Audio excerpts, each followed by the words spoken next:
Yeah. Hi. I think we are live now. Good. So thank you so much, Himani, for Dr. Himani, for accepting our invitation and coming to join Let's Talk. Let me tell you something about Let's Talk. Let's Talk is a series which has been started by Awam. It is like we discuss with parents, grandparents, siblings. We discuss with like professionals anything about their journey and the advice we seek from them towards the parents. So let us introduce to the audience to you. So Dr. Yeah. Himani is a developmental pediatrician who is the director and co-founder of Continua Kids, and she is consultant developmental pediatrician in CK Birla as well as Rainbow Hospital in Delhi. So any parents who wants to reach there can reach Dr. Himani over there. So thank you, Yeah. Dr. Himani, and wish you a very happy new year. And this is our first session in 2021. This Let's Talk. Yeah. So, Thank you. Thank you uh, so much. so Thank Himani, you. Thank you, Monica. It is my pleasure to be there and be able to answer some of the queries that parents have today. it's Or maybe, completely our uh, pleasure, Himani. Dr. Himani, as many parents, they were in some situation which they need a developmental pediatrician to help them out. So, Dr. Himani, we just want to know that being a developmental pediatrician, when a parents come to you as for the first time, when the child has been diagnosed as autism or anything, so what are your advice to the parents for the first time when they reach out to you? yeah. So, a lot of parents find it go in a state of shock when you talk of autism, or the moment you even spell out the word that there are some red flags for autism. So, what I mostly tell the parents is like, no two children are alike. Yeah. Even if there are two children, their siblings, no two children are alike. And every child, every individual learns differently. If Hmm. we look at even two children who are siblings, they will learn differently. Even twins at times, they Hmm. would learn. Two children will I learn have differently. I have seen many twins also. One has autism, another is a NP. Yeah, yeah. So even it is, if even if it is typically developing children, two children at times may not learn the same way. They may not have the same characteristics. So the first thing I want the parents to understand and imbibe is that my child, even though in on autism or autism spectrum disorder, is going to learn differently, but it's not that they can't learn things. They Hmm. can be taught, they can learn things, they can learn various set of skill. It's just that how we are going to teach them is going to be a little different, and we need to learn that skill of how we are going to address and teach our children. Yeah. So But once we know our child can learn, we become more accepting and we soak in that information, and then we are ready to work towards it. That's why I always tell parents that there are two kinds of systems in the brain. You think this electrical system is a little different from this electrical system, which is typically developing. And our child on spectrum has an electrical system which has to be managed in a different way and taught and addressed in a different way. different. Yeah, definitely. So, as I have also come across those situations, many parents goes through that situation. So, after the diagnosis of the autism, they goes to a developmental pediatrician. So, at that time, like, uh, do you advise them to go for any therapies and anything? Yeah. So once we have a child come in, show us, we mostly, at the first instance that we see a child, we find out what are the red alerts. Then we can have a detailed development assessment, because that gives us one more chance to see the child in detail, look at the behaviors, because it's a long term diagnosis, it's a chronic diagnosis. It's very important to mark all the diagnostic criteria, and it's very important to look at the child, make good behavioral observation of how the child is interacting, what is the social interaction like, what is communication skills like, and are there any of the repetitive behaviors, restrictions. So it's important to mark before you finally give a diagnosis. So making a couple of observations helps us to reach a diagnosis in the right way. And once you do an assessment, the assessment is not just diagnostic, it also tells us what is the developmental status of the child, what is the skill set of our child, and how much and from where we need to start working with the child to build their skills. Like if a child is 3.5 year old, and when we do a developmental assessment, we find that okay, the social skills are developed only up to 2 years of age or 3 years of age, or communication skills are like 2 years of age, then we know from there it also helps us to pull out the interventions or the goals for the child which we want to achieve. So it's important to do the assessment first and then plan an intervention. Also pull out goals while you are assessing the child, so that you can help the parent in a better way. Once they have it in written, okay, this is what I have to do with the child at home, it helps them. And simultaneously take support of a multidisciplinary team based on the need of the child. When you do assessment, you come to know, okay, there are a lot of sensory issues, so we want to go for sensory integration. If the child has a lot of behaviors which are interfering in how the child is going to learn, then you take support from a behavior analyst and help the child go through applied behavior analysis based intervention. Then if there is a need for a speech and language development, a lot of children do very well with speech and language development, so speech therapy can be done there.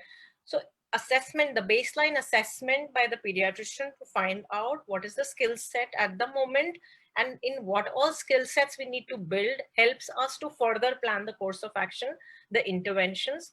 Definitely the interventions which involves therapies are the most scientifically researched, and we have maximum evidence on those therapies, like ABA, speech therapy, and sensory integration, occupational therapy support, all these, and special education, all these therapies where we are intervening one-on-one with the child have more evidence.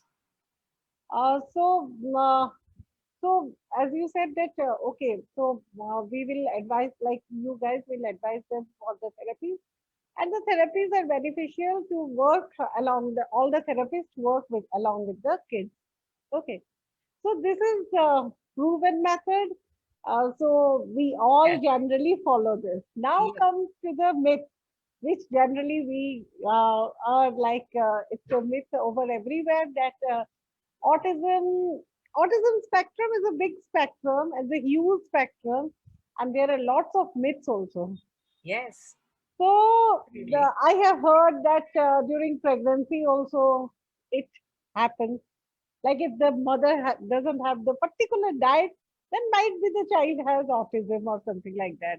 So how true it is? See, autism spectrum diagnosis, when it comes to finding out a reason as to why it has happened, once we get a diagnosis, we start extrapolating all kinds of causes because we want something to know why it happened to my child only. And Yeah. there is no other child in our family, there's no child that we've seen on spectrum, why these challenges are in my child. So then the parents start thinking of a cause. But when we look at the research again, even the scientists still haven't been able to pinpoint a single cause to it. So they have seen that it is a genetical, biological, environmental, all the factors put together, overlapping. They are doing a lot of research, which tells us there is some amount of genetic element to it. There are some environmental factors, These which are not when true. which These are are not not, proven again. No not single true. factor is proven to have been the cause for autism. Similarly, even in pregnancy or in autism, all these do not have sufficient evidence to be able to call that, okay, mother has done something wrong during the pregnancy, which has led to child on spectrum, is not the right thing to call for. So we don't know. Even the clinicians, the scientists, they don't know as yet. They're still working very hard to find out the causes for it. So is there anything like we can find out that there is a possibility of autism to a pregnant mom or Antenatal diagnosis is not possible not as yet. possible in We do not, autism? no, we do not have, unless and until we know exactly what's the cause. If it's a genetic cause, which we cannot make an antenatal diagnosis like we do in Down syndrome, we cannot make an antenatal diagnosis of ASD as yet. But Right. maybe in future, if the science makes that much progress, we might be able to find out a way. Okay. So, as you know, like many many parents as well as we generally came to know that okay, vaccination or MMR vaccine might be the cause of autism. How true it is? How relevant it is? Yeah, that's a myth which is very, very common amongst parents, because when they Google and they try to find out what has led to it, uh, they sometimes go through certain articles which say that, but it was a very old study which was once published, and that too they said that thiomersal, which is one of the elements which was thought to have caused. Again, thiomersal one has been removed from the vaccine, the MMR vaccine. Okay. Second, even it has been removed and still the vaccination is going on. Uh, the prevalence of autism has been increasing over the decades. So if we, even if we apply our logic to it, then also the prevalence is increasing despite the factor which was researched and proposed to have been the cause has been removed for like so many years now from that vaccine.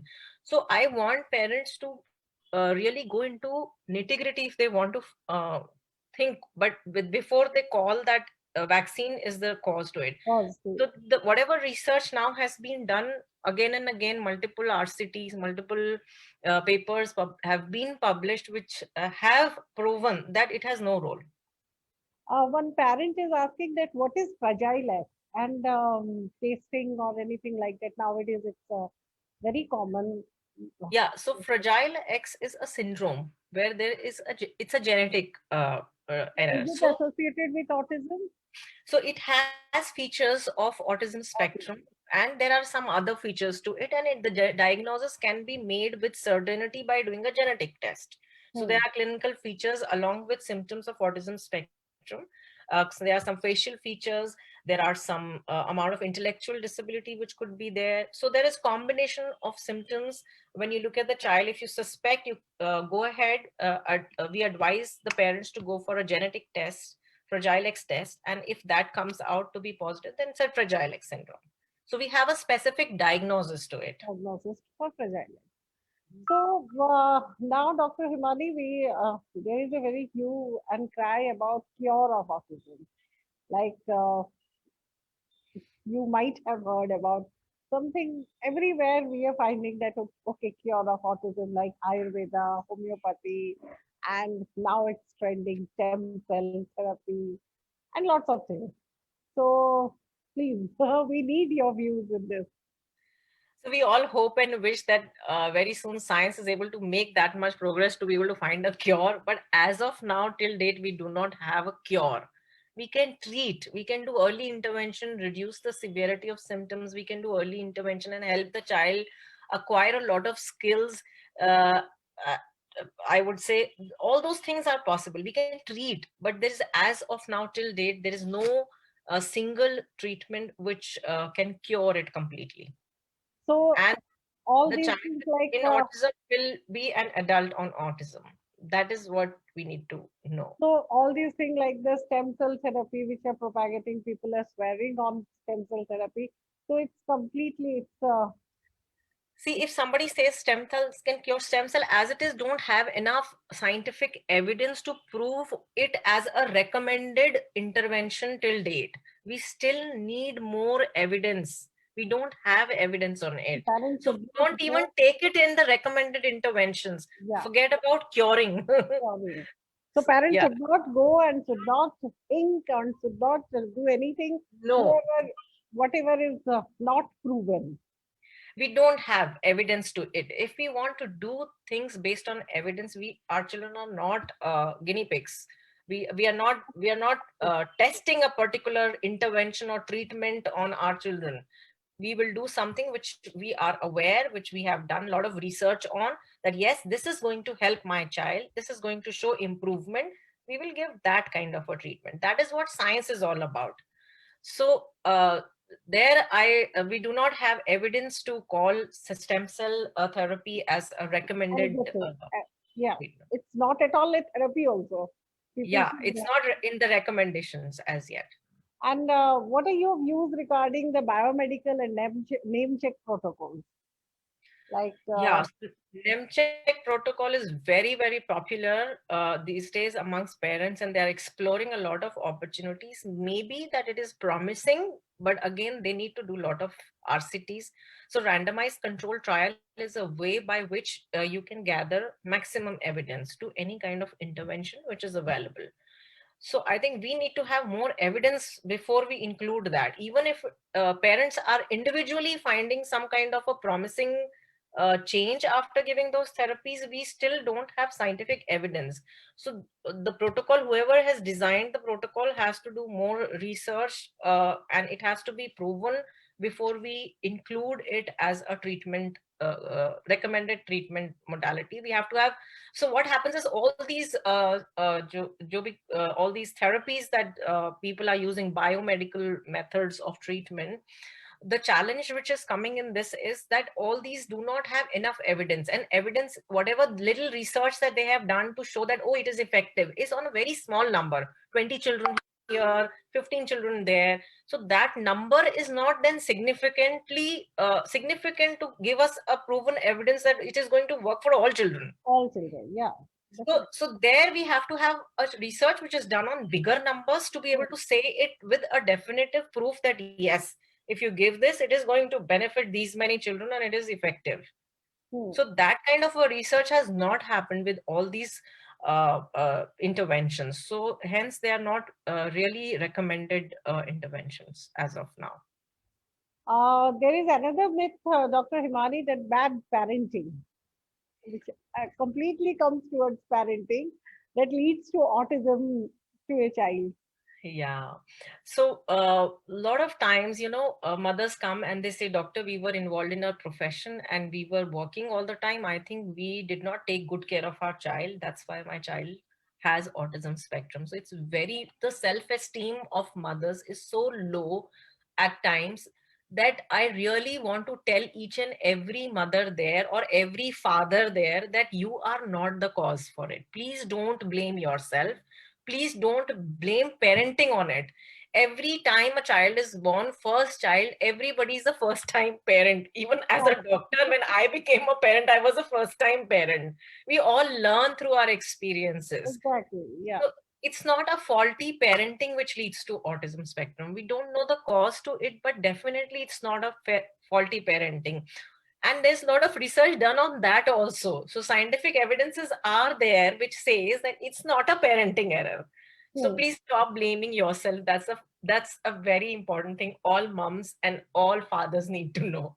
Everyone, that parenting doesn't have anything with autism. No, you're definitely doing your best in whichever possible ways and capacity that you can for your children. So don't blame yourself.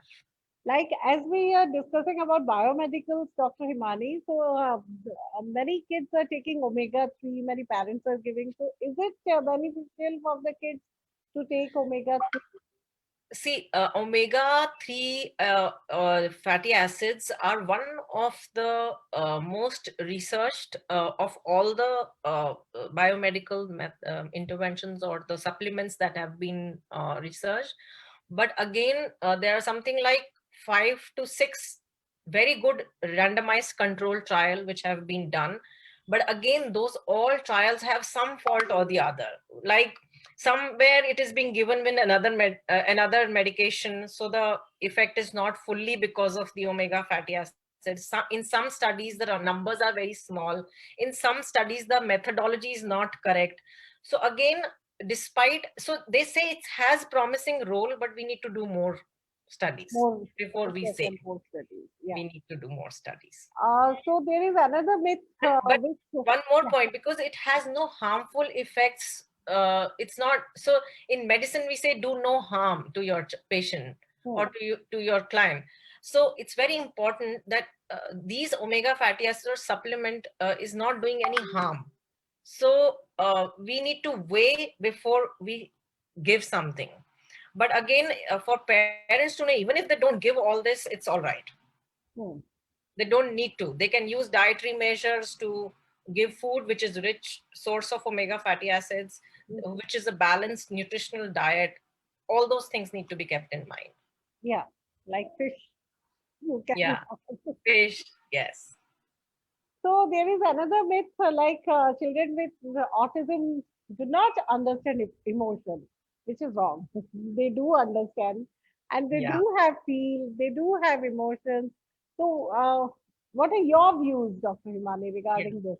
So what happens is a lot of time the parents will come, no doctor, when I am hurt, my child will come and hug me also and will kiss me also. Even though they will not have that expression on the face, but if the child is able to understand, comprehend, it's important that they have their own emotions. They, if they understand the other child person's emotion, they would react to it. Yeah, But definitely. we need to teach them to label emotions, to be able to express. It's the communication gap or the challenge in the communication, that the child is not able to communicate how to express their emotions or how to express how the other person is feeling. It's the communication which has to be. Once we teach them how to label their emotions, they would learn to express their emotions also. So they love to be with people. It's not that they don't like to be socialized or they don't like to make friends. If you Yeah, teach them to communicate, they love to be with people, they love to be yeah. with friends also. So it's So, all about teaching communication skills. so it's completely a myth that they do not want Have to emotions. They socialize, do or have, they, yeah, do have or they emotions. do not want to have friends. They do want to, They right? do. They do. They do want. So, Dr. Himani, I just want to know here, like one parent is asking, like, when a child, like how it is for the diagnosis, like the child has autism only, the child doesn't have any other thing, like, like nowadays ADHD and ASD. So, what is the difference between that? What Yeah, parents? that's a question which comes very often, even from the professionals, that how do we differentiate autism spectrum from ADHD? So it's important for us to understand what are the how a diagnosis of autism is made and how a diagnosis of ADHD is made. Autism is generally the symptoms and signs appears in early childhood. That is even before 3 years of age, 2 years of age, the symptom starts appearing. There is a lot of social communication delay with restrictions, repetitions, the DSM criteria. We need to fulfill the DSM criteria when we talk of ASD, autism spectrum. When we talk of exclusively of ADHD, then the children usually present at 4 years or between 4 to 6 years of age, or sometimes even after 6 years of age. So we need to understand there that the age, one, the age of presentation is different, then the symptomatology is a little different. A child on autism spectrum can have an associated diagnosis of ADHD, a comorbidity, if a child is very, very hyperactive or inattentive. So ASD and ADHD can coexist, but an ADHD child uh, cannot be called an ASD. An ASD child, if there are full criteria of autism spectrum, can be differentiated from ADHD. ADHD child will have much more communication. Their social skills will be more appropriate. Will be the inattention and the hyperactivity, which will more be interfering in their day-to-day skills. Where in an autism spectrum, there will be a lot of social and communication delay there. So that kind of a discrepancy, age of presentation, the level of impairments are different for both the conditions. But ASD with ADHD can be there. So at times when it is both the diagnoses are together, it becomes more confusing for the parents or for the professionals also to put a diagnostic label. Uh, okay. So, Dr. Himani, do you advise any particular diet for the kids who are under the spectrum?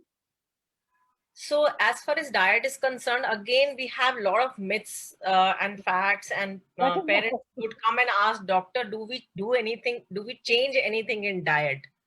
So the status is the same.